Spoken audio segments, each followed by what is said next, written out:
الحمد لله نحمده ونستعينه ونستغفره ونؤمن به ونتوكل عليه ونعوذ بالله من شرور انفسنا ومن سيئات اعمالنا من يهده الله فلا مضل له ومن يضلل فلا هادي له ونشهد أن لا إله إلا الله وحده لا شريك له ونشهد أن محمدا عبده ورسوله أما بعد قال الله تعالى في القرآن المجيد وما الحياة الدنيا إلا متاع الغرور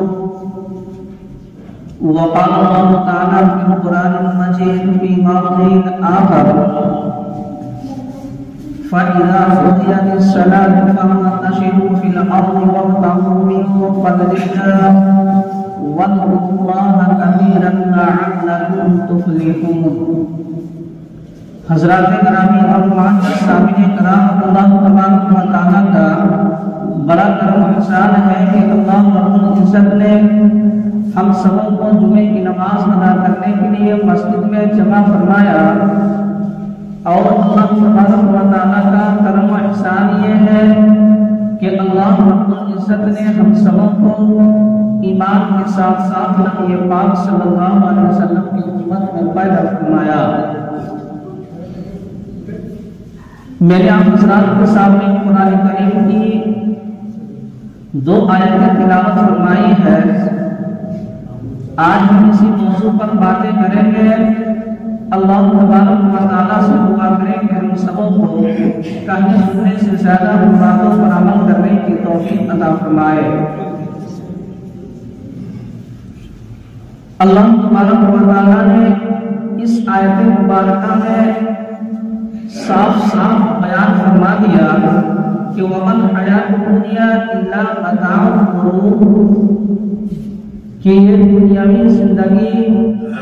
یہ دنیا کی تمام چیزیں اور یہ دنیا کی رونق جو تم اپنی آنکھوں سے اس دنیا کے رونق دمک کو دیکھ رہے ہو،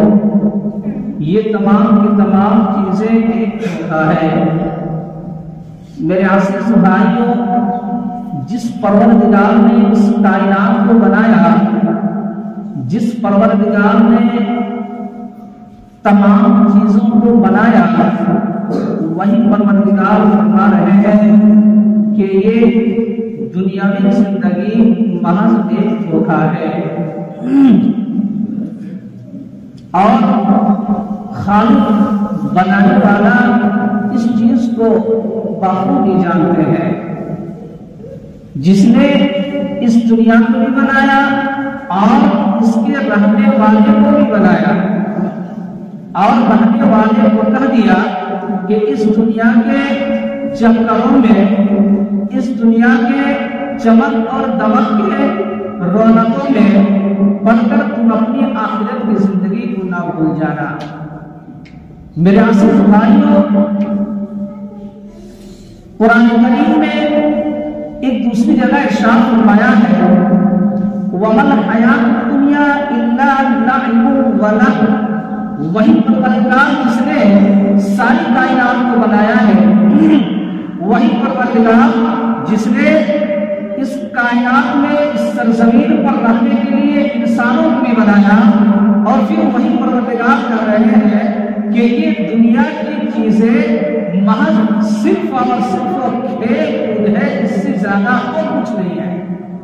اور اس کھیل کود کے بارے میں ہم سے زیادہ آپ تمام حضرات جانتے ہیں. ابھی کھیل چلتا ہوگا کرکٹ کا، جو میچ آپ دیکھتے ہیں، معلوم نہیں کون سا کھیل چل رہا ہے، سیریز ہے یا پھر انڈین ہے یا پھر کیا بولتے ہیں اس کو، 2020 ہے، وہ کھیل چل رہا ہے. میرے عزیز بھائیوں، آپ کھیل کے مطلب زیادہ جانتے ہوں گے اگر آپ ان چیزوں پر غور فکر کریں. جب آپ کھیل دیکھنے کے لیے بیٹھتے ہیں، مسلسل